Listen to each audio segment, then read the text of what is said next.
The research ship Nexus Bloom moved through the darkness of space like a giant metal whale, swimming through an ocean of stars. Inside its gleaming corridors, beings from 12 different worlds worked together on what many considered the most dangerous mission in galactic history. The ship was heading toward a small blue and green planet called Earth, a world that scared even the bravest scientists in the galaxy. Dr. Veltar Nexus stood in the main laboratory, his forearms moving quickly across holographic displays that showed deadly plants from across the known universe. His silver skin reflected the blue light from the screens as he studied data that would make most creatures run away in fear. As the lead scientist for the Galactic Botanical Survey, Veltar had seen poisonous flowers that could kill with their smell and trees that shot acid at anything that came close. But Earth was different. Earth was worse. The planet they were approaching was home to plants so deadly that just breathing near some of them could kill most life forms in the galaxy within minutes. The readings from their long-range scanners showed toxin levels that should not exist in nature. Yet somehow the dominant species on this world called humans had not only survived, but had actually learned to grow these death plants on purpose. Kim Do-hyun sat quietly in the corner of the laboratory, watching the alien scientists work. At 28 years old, he was the youngest member of the team and the only human. The other scientists looked at him with a mixture of wonder and sadness. They were amazed that his species could live on such a dangerous world.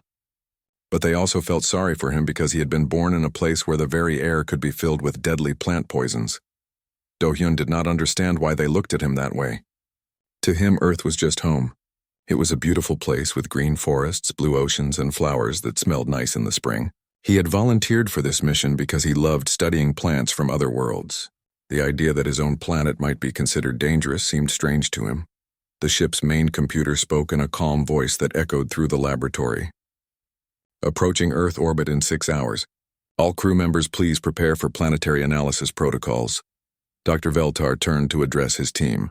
Scientists from the water world of Aquanus floated in special tanks filled with their breathing liquid. Rock creatures from the mountain planet Stoneheart stood like living boulders near the equipment. Flying beings from the cloud cities of Nimbus hung in the air with their colorful wings spread wide. And in the middle of them all was one small human who represented the most mysterious and dangerous world any of them had ever studied. My fellow researchers, Dr. Veltar began, his voice carrying the weight of serious concern. We are about to enter the atmosphere of the most biotoxically hostile world ever discovered. Our target is a fruit that the humans call capsicum. Our preliminary scans show that this single plant contains compounds so deadly that even the smallest taste could cause immediate death to most of our species. The gathered scientists whispered among themselves in their various languages. Some made clicking sounds, others hummed in low tones, and a few communicated through color changes in their skin. All of them were expressing the same feeling of fear and amazement. Dr. Veltar continued, "What makes this even more remarkable is that the humans do not simply tolerate these death fruits. According to our intelligence, they actually cultivate them. They grow them in huge fields. They breed them to be even more toxic, and most shocking of all, they appear to consume them regularly as part of their normal diet." Do-hyun shifted uncomfortably in his seat. He was starting to realize that there might be some kind of misunderstanding about his planet. The way the aliens were talking about Earth made it sound like a nightmare world. But he had grown up there, and it had always seemed perfectly normal to him. He made a mental note to ask Dr. Veltar about these death fruits later. The lead scientist activated a holographic display that showed images of various pepper plants. To Do-hyun, they looked like ordinary vegetables that he might see in any grocery store back home. But the alien scientist gasped and stepped back from the display as if they were looking at weapons of mass destruction. "These are just some of the varieties we have identified from orbit," Dr. Veltar explained, pointing at images of bell peppers, jalapeños, and habaneros. Each one contains enough capsaicin to be classified as a chemical weapon by galactic standards. Yet humans not only survive exposure to these compounds, they actively seek them out. Dr. Zielmora from the ice world of Frostheim raised one of her crystalline appendages.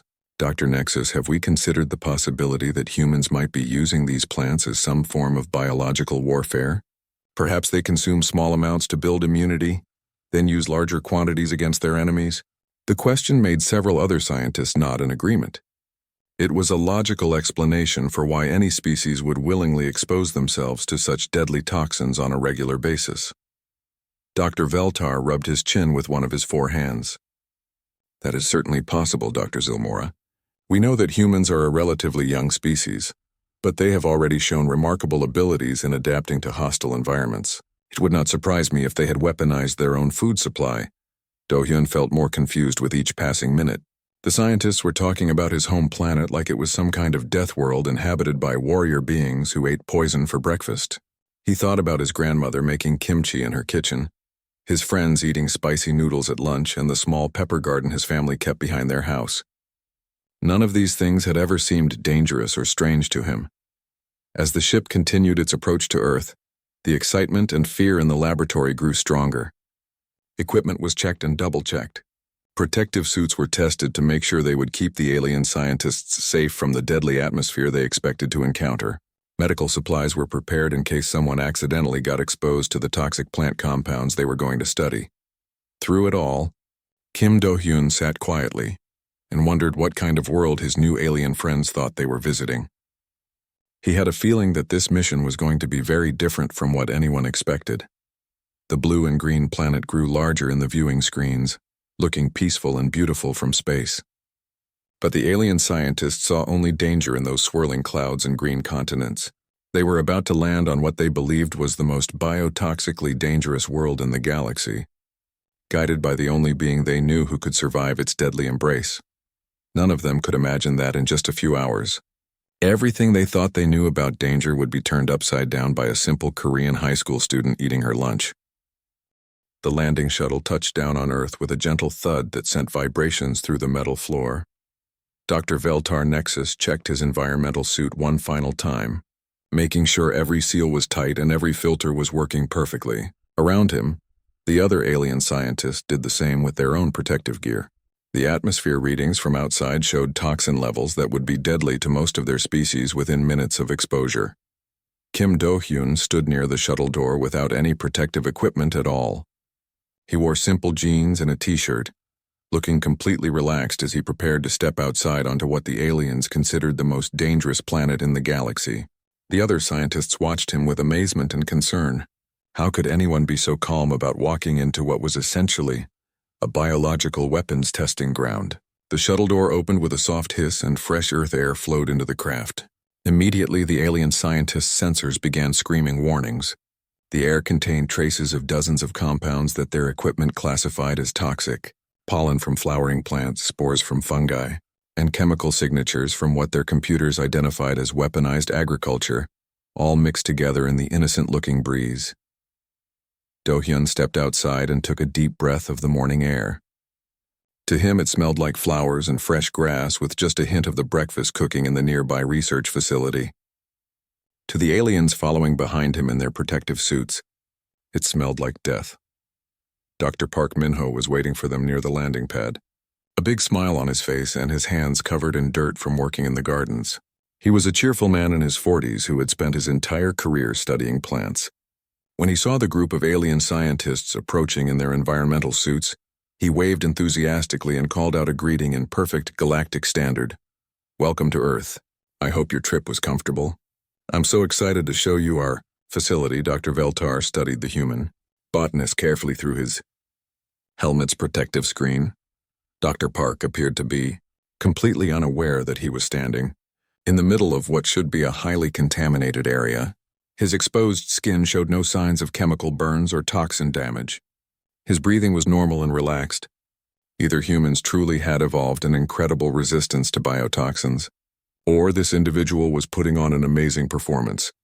"Dr. Park," Veltar said through his suit's communication system, "we are honored to visit your world. However, I must ask about safety protocols.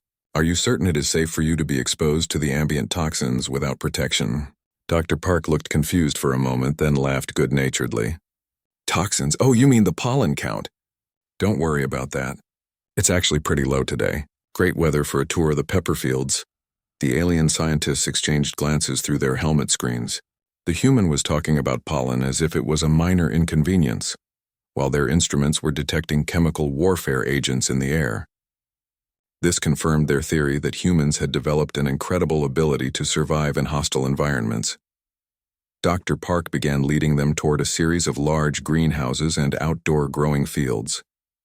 As they walked, he pointed out various plants with the casual enthusiasm of someone showing off a flower garden. But what the aliens saw through their sensor readings was a carefully organized arsenal of biological weapons. "These are our bell pepper fields," Dr. Park said, gesturing to rows of green plants heavy with colorful fruit. "We grow about 15 different varieties here, from sweet bells to some of the more challenging hot peppers."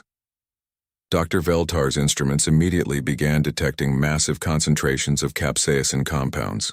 The levels were so high that his computer started flashing emergency warnings and automatically sealed his suit's air intake to prevent accidental exposure. Yet Dr. Park was walking through the field without a care in the world, occasionally reaching out to touch the plants with his bare hands.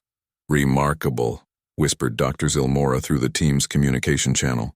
"Look at how he handles those specimens without any protective gear at all. His species must have incredible detoxification abilities." Dr. Park plucked a small red pepper from one of the plants and held it up for the group to see. The alien scientist's sensors went crazy, detecting enough capsaicin to potentially cause severe tissue damage to most known life forms, but the human botanist was holding it like it was made of gold instead of concentrated poison. "This little beauty is a Carolina Reaper," Dr. Park said with obvious pride. "One of our more potent varieties. We measure the heat level at around 2.2 million Scoville units." The aliens had no idea what a Scoville unit was, but their translators helpfully informed them that it appeared to be some kind of toxicity measurement scale. 2.2 million units of anything sounded terrifyingly dangerous. As they continued the tour, more and more evidence mounted that humans had somehow managed to turn agriculture into a form of controlled biological warfare. The plants were organized by what appeared to be toxicity levels, with the most dangerous specimens kept in special greenhouse areas. Workers moved among the plants with no protection whatsoever, handling substances that would kill most galactic species instantly. It was during this tour that Li Jiwan joined their group. She was a 17-year-old high school student who had been visiting the facility on a school field trip. Her class had finished their official tour and was preparing to leave, but she had lingered behind to buy something from the facility's gift shop. The alien scientists barely noticed her at first. She was just another human showing the same impossible resistance to biotoxins that all of her species seemed to possess. But as they walked and listened to Dr. Park explain the various pepper varieties, she quietly unwrapped what appeared to be some kind of food item she had purchased. Dr. Veltar's attention was caught by a sudden spike in his sensor readings. Something nearby was giving off toxin signatures that were off the charts, even by the deadly standards they had already witnessed. He looked around frantically, trying to identify the source of this new threat. That was when he saw Li Jiwan take a bite of what his instruments immediately identified as an extremely concentrated sample of capsaicin. The readings were so high that his computer actually asked if he wanted to sound a general evacuation alarm. But the human girl just chewed thoughtfully and kept walking with the group, as if she was eating an apple instead of what appeared to be a concentrated chemical weapon. She didn't seem to notice the alien scientists staring at her in complete shock through their protective helmets. Dr. Park continued his cheerful explanation of pepper cultivation techniques, completely unaware that his visitors were having their understanding of biology fundamentally challenged by a high school student's afternoon snack. In the background, Li Jiwan took another bite of her Carolina Reaper pepper and wondered if the gift shop might have any spicier varieties available. The alien scientists began to realize that everything they thought they knew about survival, evolution, and the limits of biological adaptation might need to be completely reconsidered, and they hadn't even made it inside the research facility yet. Dr. Park Minho led the group of alien scientists toward a large glass building that sat at the center of the research facility. The structure was filled with green plants of every size and shape, creating what looked like a jungle paradise to most observers. But to the alien team following behind in their protective suits, it appeared to be the most dangerous botanical weapons laboratory they had ever encountered. "This is our educational greenhouse," Dr. Park explained with obvious pride in his voice. "We use it to teach local students about agriculture and plant biology. Today we have a special class focusing on spicy food cultivation." The words, "spicy food cultivation," made Dr. Veltar pause in his tracks. His translator was having difficulty processing the concept. According to his understanding, The humans were teaching their young how to grow and handle what were essentially biological weapons. This seemed like military training disguised as education. Through the glass walls of the greenhouse, the alien scientists could see about 20 human teenagers sitting on benches around wooden tables. Each table had small potted plants and what appeared to be samples of various pepper specimens. The toxin readings from inside the building were so high that several aliens had to adjust their suit filters to maximum protection. Choi Min-soo stood at the front of the classroom, a middle-aged human teacher with kind eyes and dirt under his fingernails from years of working with plants. He was holding up a bright red pepper and speaking to his students about its characteristics. The alien scientist watched in fascination as he handled the specimen with no protection at all. Now remember, Teacher Choi was saying, when working with hot peppers, always be careful about touching your eyes afterward. The oils can cause irritation. Dr. Veltar translated this for his team and they all nodded in understanding. Finally, a human was acknowledging the dangerous nature of these biotoxins. But their relief was short-lived when they realized the teacher was talking about minor irritation, rather than the severe tissue damage their instruments suggested should occur. Lee Ji-won had somehow managed to slip into the back of the classroom during the confusion of the tour group's arrival. She sat quietly in the last row, continuing to eat her Carolina Reaper pepper with the same casual attitude she might have while eating a sandwich. Her presence had not gone unnoticed by the alien scientists, whose instruments were still registering dangerous toxin levels every time she took another bite. Today we're going to learn about the Scoville scale, Teacher Choi continued. This is how we measure the heat level of different peppers. Who can tell me what makes peppers hot? A student named Han Yuna raised her hand. She was a bright 16-year-old girl with short black hair and an eager expression.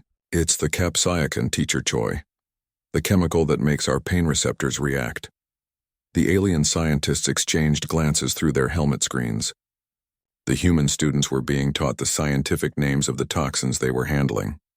This was definitely some kind of military or survival training program. Very good, Yuna, Teacher Choi said with a smile. And why do you think peppers evolved to produce capsaicin? Another student, Lim Dongwoo, raised his hand. To protect themselves from being eaten by mammals. But it doesn't work on birds, so they can still spread the seeds. Dr. Veltar was taking frantic notes in his suit's computer system. The human students understood that these plants had evolved chemical weapons specifically to harm mammalian life forms. Yet they were studying these weapons as if they were ordinary school subjects. Excellent, Teacher Choi said. Now let's do some practical learning. I want everyone to try a small piece of these different pepper varieties and describe what you experience. Remember to start with the mild ones and work your way up. The alien scientist watched in complete horror as the human teacher began distributing what their instruments identified as concentrated biotoxins to a classroom full of children. This had to be some kind of extreme survival training that human society used to prepare their young for life on their dangerous planet. Oh So-young, a quiet girl with glasses, picked up a small piece of jalapeno pepper and examined it carefully before putting it in her mouth. Within seconds, her face began to change color and her eyes started watering. The alien medical scanners immediately detected elevated heart rate, increased blood flow, and what appeared to be significant physiological stress. But instead of calling for medical help or showing signs of distress, So-young smiled and said, "It's hot, but I like the flavor. It tastes fresh and bright." Dr. Zilmora grabbed Dr. Veltar's arm through their protective suits. Did she just describe tissue damage as pleasant flavor? She whispered through their communication system. Before Dr. Veltar could respond, another student named Kang Junho picked up a much larger piece of what appeared to be a ghost pepper. The toxin readings from the specimen were so high that the alien computer started suggesting immediate evacuation procedures. But Junho just bit into it like he was eating a piece of fruit. The response was immediate and dramatic. Junho's face turned bright red, sweat began pouring down his forehead, and he started breathing heavily. His body was clearly experiencing what the alien sensors interpreted as severe poisoning symptoms. But then something incredible happened. Junho grinned widely, tears streaming down his face, and said, "Wow, that's got a real kick to it. The heat builds slowly and then hits you all at once. I love how it makes my whole mouth tingle." The alien scientists stood in stunned silence. They had just watched a human teenager voluntarily consume enough biotoxin to kill most galactic species, experience obvious physiological distress, and then express enjoyment about the process. In the back of the room, Li Jiwan continued methodically working her way through her Carolina Reaper. She had been eating the extremely dangerous specimen for over an hour now, and their instruments suggested she should have been dead several times over, but she just sat there, occasionally wiping her nose with a tissue and looking completely unbothered by what should have been a lethal dose of capsaicin. Teacher Choi moved around the classroom, encouraging students to try different varieties and describe their experiences. The alien scientists watched student after student voluntarily consume what their equipment identified as chemical weapons, experience clear signs of biological distress, and then ask for more. Seo Tae-woo, a tall boy with a friendly face, raised his hand. Teacher Choi, can we try making some dishes with these peppers? My grandmother has a great recipe for kimchi that uses a lot of gochugaru. That's a wonderful idea, Tae-woo, the teacher replied. Next week we'll have a cooking class where everyone can prepare spicy dishes using the peppers. We've grown here, Dr. Veltar felt his understanding of biology and survival, instincts crumbling around him. The humans weren't just consuming biotoxins for survival training. They were actually planning to cook with them. They had turned chemical warfare into cuisine. As the class continued, more and more students tried increasingly dangerous pepper varieties. Each time they experienced obvious physiological stress, and each time they reacted as if this was not only normal but actually enjoyable. Yang Hyun-woo, a student sitting near the middle of the classroom, tried a habanero pepper and immediately started fanning his mouth with his hand. It burns so good, he said with obvious delight. I can feel it all the way down my throat. The alien scientists realized they were witnessing something that challenged every assumption they had ever made about pain, survival, and rational behavior. These humans weren't just resistant to biotoxins. They actually seemed to enjoy the process of being poisoned, and in the back of the room, Li Jiwan finally finished her Carolina Reaper and wondered if the teacher might have any of those new varieties she had heard about that were even spicier. The alien scientists followed Dr. Park and Teacher Choi out of the greenhouse classroom, their minds still reeling from what they had witnessed. Behind them, the human students continued their pepper-tasting session with enthusiasm that bordered on what the aliens could only describe as madness. The sound of laughter and excited chatter drifted through the glass walls as teenagers voluntarily poisoned themselves for educational purposes. Dr. Veltar checked his instruments one more time, hoping to find some explanation for the impossible behavior they had observed. But the readings remained consistent. Every human they had encountered was consuming lethal doses of biotoxins and treating the experience as normal, even enjoyable. I have arranged for a special demonstration, Dr. Park announced as he led them toward another building. One of our local chefs has agreed to show you how we use these peppers in traditional Korean cooking. The words traditional cooking sent a chill through the alien team. If humans had been using these chemical weapons in their food for generations, it would explain their incredible resistance. They had essentially been conducting low-level biological warfare against themselves for cultural reasons. Yang Hyun-woo was waiting for them in a large kitchen facility that looked like it belonged in a restaurant. He was a cheerful man in his 30s who wore a white apron and had the confident movements of someone who had spent years working with dangerous materials. What the aliens didn't know was that those dangerous materials were actually just vegetables. Welcome, welcome, Hyun-woo called out in Galactic Standard. I'm so excited to show you some of our traditional dishes. Today I thought we would make kimchi jjigae, a spicy stew that's very popular in Korea. The alien scientists watched in fascination as Hyun-woo began assembling his ingredients. Their instruments detected massive concentrations of capsaicin compounds in the form of what appeared to be red powder, fermented vegetables, and fresh pepper specimens. He was preparing what their computers classified as a chemical weapon in liquid form. First, we start with kimchi, Hyun-woo explained, holding up a jar of fermented cabbage that made the alien sensors scream warnings about biological contamination. This has been fermenting for about 3 months, so it has a nice sour flavor and plenty of heat. Dr. Zilmora whispered through the team's communication channel. He's describing the decomposition process as if it adds flavor rather than toxicity. Hyun-woo continued his demonstration, adding what he called gochugaru to a hot pan. The red pepper flakes sent clouds of capsaicin particles into the air that were so concentrated, the alien suits automatically switched to full filtration mode. But the human chef just breathed normally and smiled as he stirred the mixture. The key to good kimchi jjigae, Hyunwoo said as he added more ingredients, is balancing the heat with the sourness and umami flavors. You want it spicy enough to make you sweat, but not so hot that you can't taste anything else. The alien scientists exchanged glances of disbelief. The human was talking about calibrating toxin levels for optimal flavor experience. This was beyond military training. This was treating chemical warfare as an art form. As the stew cooked, the kitchen filled with aromatic steam that carried enough capsaicin to hospitalize most galactic species. The alien suits worked overtime to filter out the airborne toxins, while Hyunwoo just stood there stirring and occasionally tasting the mixture with a wooden spoon. "Perfect," he said after trying a spoonful of what should have been lethal soup. "Just hot enough to clear your sinuses, but mild enough for everyday eating." Dr. Veltar was taking furious notes, trying to understand how humans had developed such precise control over biotoxin exposure. Their entire culture seemed built around the careful consumption of poisonous substances for recreational purposes. After the cooking demonstration, Dr. Park led them to a dining area where several human students and facility workers were eating lunch. The alien scientists watched in continued amazement as people casually consumed bowls of the chemical weapon stew that Hyunwoo had prepared, along with various other dishes that registered as biotoxically dangerous on their instruments. Ayo Tae-woo, one of the students from the earlier classroom, was sitting at a nearby table eating what appeared to be a sandwich filled with raw pepper slices. He noticed the alien scientist watching him and smiled politely. "Would you like to try some of my lunch?" he offered, holding up his sandwich.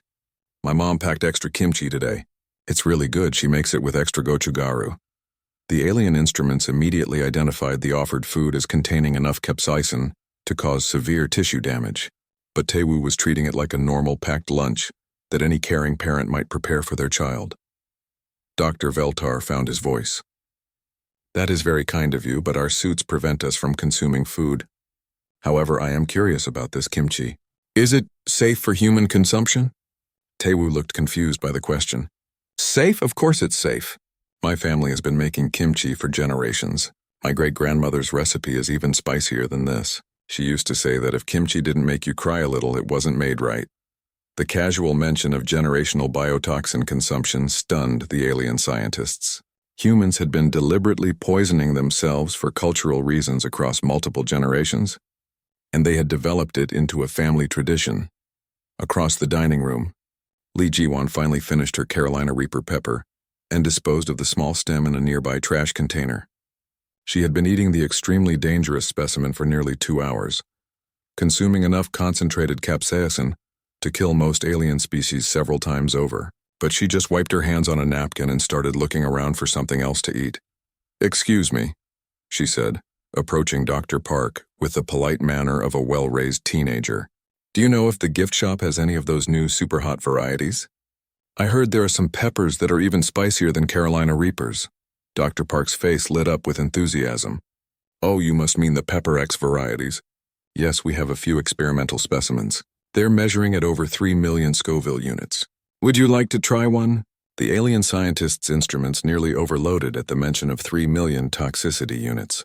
That level of biotoxin concentration should be impossible for any biological organism to survive, let alone consume for pleasure. But Lee Ji-won just nodded happily. "That sounds perfect. I love trying new peppers." Dr. Veltar realized that everything they had assumed about human biology, psychology, and survival instincts was fundamentally wrong. These creatures weren't just resistant to biotoxins. They actively sought out increasingly dangerous levels of chemical exposure for what they called enjoyment. As he watched Lee Ji-won head toward the gift shop in search of even more dangerous pepper varieties, Dr. Veltar began to suspect that humans might be the most remarkable and terrifying species in the galaxy. Not because they were warriors or conquerors, but because they found pleasure in experiences that should logically kill them. The other alien scientists were coming to similar conclusions as they observed more humans casually consuming their chemical weapon lunch. Whatever evolutionary path had led to this species, it had created beings who treated deadly biotoxin exposure as a normal part of daily life, and they seemed to love every painful, dangerous minute of it. Dr. Bae Jisoo arrived at the facility just as the alien scientists were trying to process what they had witnessed during lunch. She was a food scientist from Seoul National University, a woman in her late 30s with kind eyes and an infectious enthusiasm for her work. Dr. Park had invited her to explain the cultural importance of spicy food in Korean society, though he had no idea how her presentation would affect the visiting aliens' understanding of human civilization. "I'm so pleased to meet you all," Dr. Bae said as she set up her presentation equipment in the facility's conference room. "Dr. Park told me you were interested in learning about capsaicin consumption in human culture. This is one of my favorite topics to discuss." The alien scientists arranged themselves around the room, their protective suits making soft humming sounds as the air filtration systems worked to keep them safe from the ambient toxins they believed filled Earth's atmosphere. Through the conference room's windows, they could see human workers tending to pepper plants with no protection at all, still a sight that amazed and confused them. Dr. Bae activated a holographic display that showed images of various pepper species from around the world. To the aliens, it looked like a catalog of biological weapons. To Dr. Bae, it was simply a visual guide to one of humanity's most beloved ingredients. "Humans have been consuming spicy peppers for thousands of years," Dr. Bae began. "Archaeological evidence suggests that people in Central America were cultivating and eating hot peppers as early as 6,000 years ago. From there, the practice spread to every continent where humans settled." Dr. Veltar raised one of his 4 hands. "Dr. Bae, when you say humans have been consuming these substances for thousands of years, are you suggesting this was part of military preparation or survival training?" Dr. Bae looked puzzled by the question. "Military preparation? Oh no, nothing like that.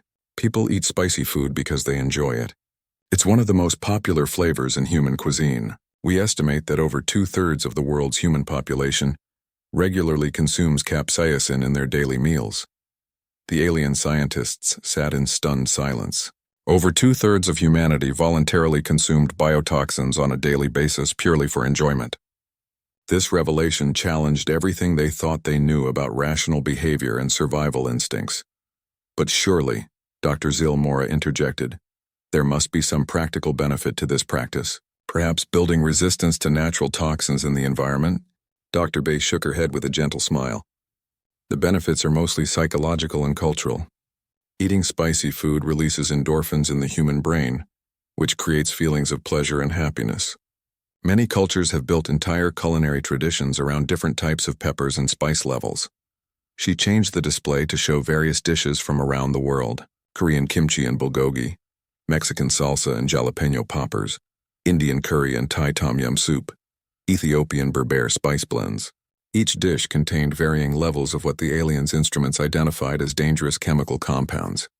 "In Korea, where I'm from," Dr. Bae continued, "we have a saying that a meal without kimchi is like a day without sunshine. The fermented cabbage dish contains significant amounts of capsaicin, and most Koreans eat it with every meal from childhood onwards." Ryu Seungmin, one of the students from the earlier pepper tasting session, had joined the group to listen to Dr. Bae's presentation. He was an enthusiastic 17-year-old who had developed what he called a serious passion for growing super hot peppers as a hobby. "Dr. Bae is right," Seungmin said when she paused for questions. "I've been building up my tolerance to hot peppers for 3 years now. I started with jalapenos and worked my way up to Carolina Reapers. Now I'm trying to get my hands on some pepper X seeds so I can grow even hotter varieties than the alien scientist stared at the human teenager, who was casually describing a 3-year program of systematic self-poisoning that he had undertaken purely for recreational purposes. The concept was so foreign to their understanding of survival behavior that several of them had to adjust their universal translators to make sure they were hearing correctly. "When you say building up tolerance," Dr. Veltar asked carefully, "do you mean you deliberately exposed yourself to increasing levels of toxins over time?" Seungmin nodded enthusiastically. "Exactly. It's like training your taste buds and pain receptors to handle higher levels of heat. The first time I tried a habanero, I thought I was going to die. But now I can eat them like candy.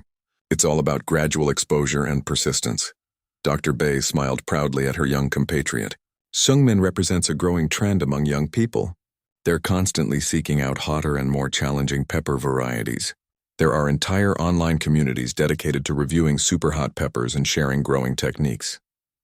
The aliens realized that humans had not only turned biotoxin consumption into a cultural practice, but they had also created social networks and competitive communities around who could consume the most dangerous varieties. It was recreational self-poisoning turned into a social activity. No Yunjin, a quiet student who had been observing the alien scientists throughout the day, approached Dr. Veltar during a break in the presentation. She was a thoughtful girl who had noticed the confused reactions of the visitors and wanted to help them understand. "You seem really surprised by how we eat peppers," she said gently. "Is spicy food not common where you come from?" Dr. Veltar looked down at the kind human teenager through his protective helmet. "On my world, substances with these chemical properties would be classified as dangerous toxins. We have difficulty understanding how your species can consume them safely, let alone for pleasure." Yunjin's face brightened with understanding. "Oh, you think peppers are actually poisonous. That makes sense why you're wearing those suits. But peppers aren't really dangerous to humans. They just trigger our pain receptors in a way that feels exciting rather than harmful." She paused thoughtfully, then continued.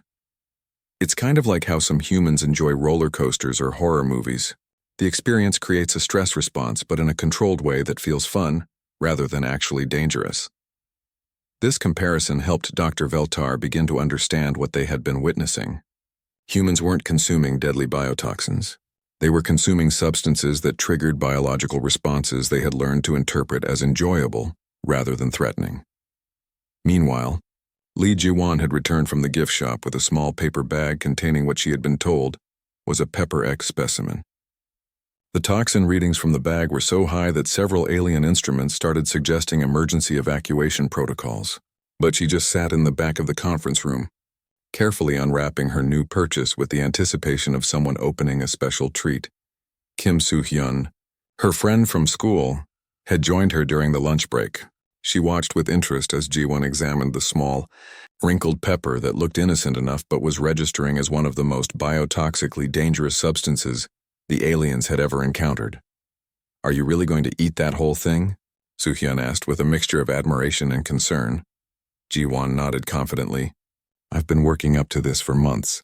Besides, the guy at the gift shop said it has a really complex flavor profile underneath all the heat." The casual conversation about flavor profiles in relation to what should be a lethal biotoxin made the alien scientists realize that their fundamental understanding of human psychology needed to be completely revised.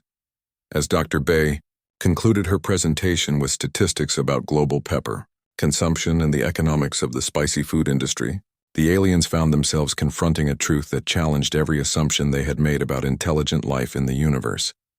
Humans didn't eat dangerous substances because they had to. They did it because they wanted to, and somehow they had built an entire civilization around finding pleasure in experiences that should logically terrify any rational creature. The moment of complete understanding came when Dr. Veltar finally gathered the courage to ask the question that had been building in his mind all day.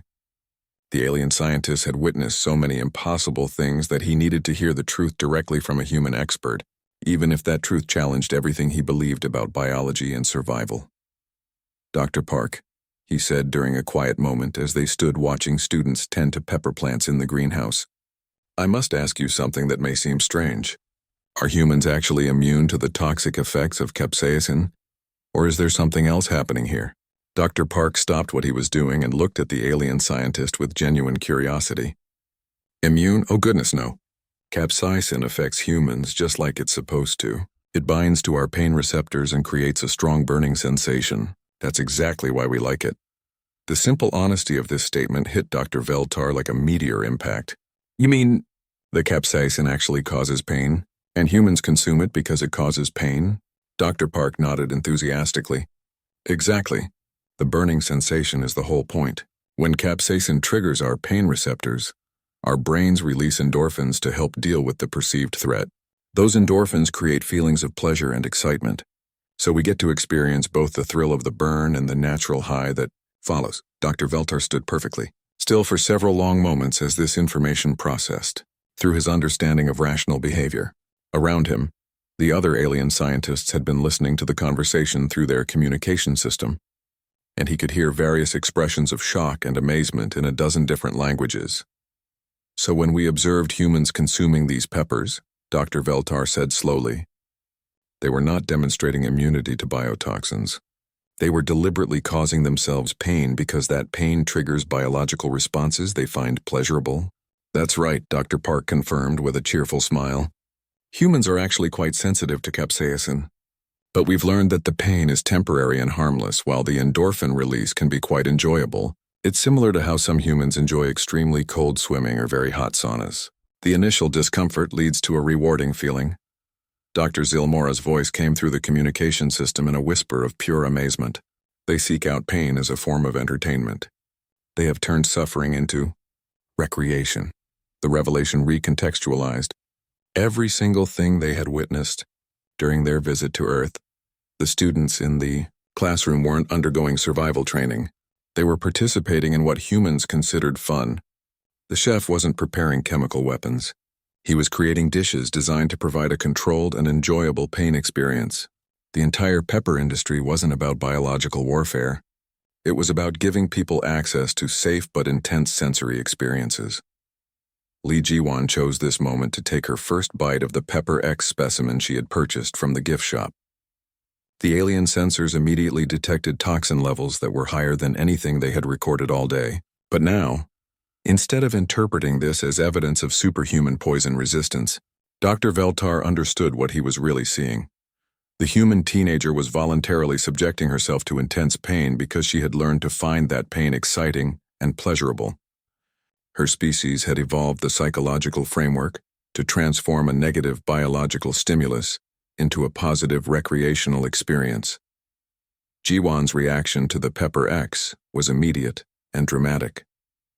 Her face turned bright red, sweat began pouring down her forehead, and she started breathing in short, quick gasps. Every alien instrument confirmed that she was experiencing significant physiological distress. But then she smiled. Through tears streaming down her face and obvious physical discomfort, Li Jiwan grinned with genuine delight and said, "Wow, that's incredible. The heat comes in waves, and there's this amazing fruity flavor right at the beginning before the real fire kicks in." She turned to her friend Kim Soo-hyun and offered to break off a small piece for her to try. "You have to experience this. It's like nothing I've ever tasted before." Dr. Veltar watched this interaction with a completely transformed understanding. The human girl wasn't demonstrating amazing toxin resistance. She was sharing an experience that she found genuinely enjoyable, despite the fact that it caused her obvious physical distress. Park Woo-jin, another student who had been watching Jiwan's pepper experiment, approached with curiosity rather than concern. "How does it compare to the Carolina Reaper you had earlier?" he asked. "Much more intense," Jiwan replied, still breathing heavily but clearly enjoying herself. "The Carolina Reaper has this steady burn, but the Pepper X is more complex. The heat builds and builds, then hits you all at once. It's amazing."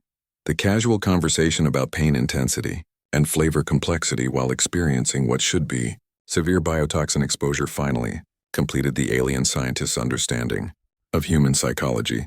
These creatures had not only adapted to find pain pleasurable, but they had developed sophisticated ways to analyze and appreciate different types of painful experiences.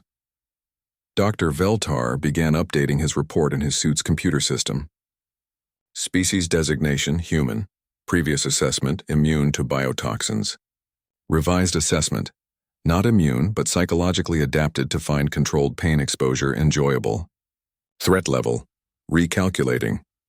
He paused in his typing and looked around at the scene before him. Students were laughing and comparing their experiences with different pepper varieties. Teachers were encouraging them to try new things and describing the cultural significance of spicy food. Workers were tending to plants that they grew specifically to cause themselves discomfort, and they were doing it all with joy and enthusiasm. Additional note, Dr. Veltar continued typing. Humans may be the most psychologically resilient species encountered to date.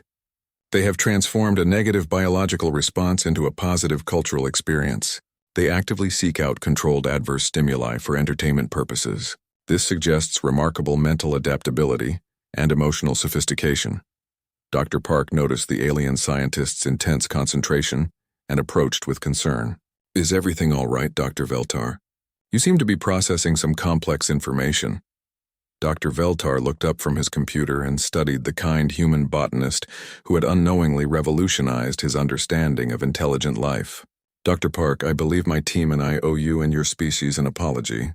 We came here expecting to study a world of dangerous biotoxins and genetically adapted survivors. Instead, we have discovered something far more remarkable. What's that?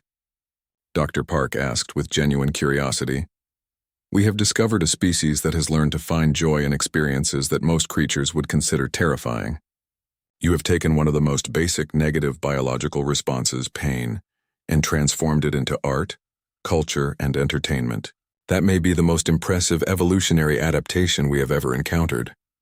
Dr. Park blushed slightly at the compliment. That's very kind of you to say. Though honestly, we just really like the way spicy food tastes. As the day concluded and the alien scientists prepared to return to their ship, they gathered for one final observation.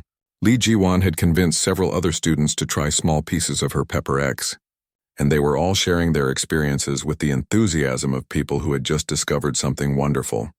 Student after student described the complex flavors, the building heat, the rush of endorphins, and the satisfaction of conquering a new challenge.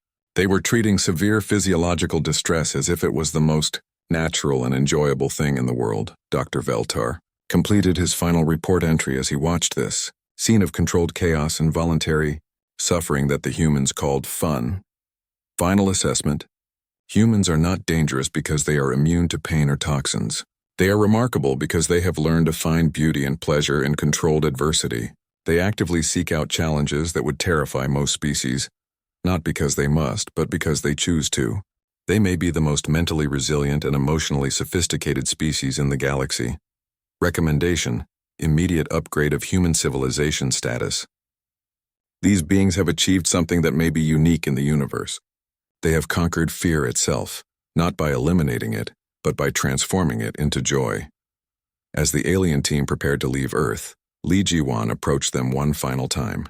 She had recovered from her Pepper X experience and was holding a small bag of various pepper seeds that she had purchased as gifts. I hope you enjoyed your visit to our planet, she said politely. I brought you some pepper seeds in case you want to try growing them on your own worlds.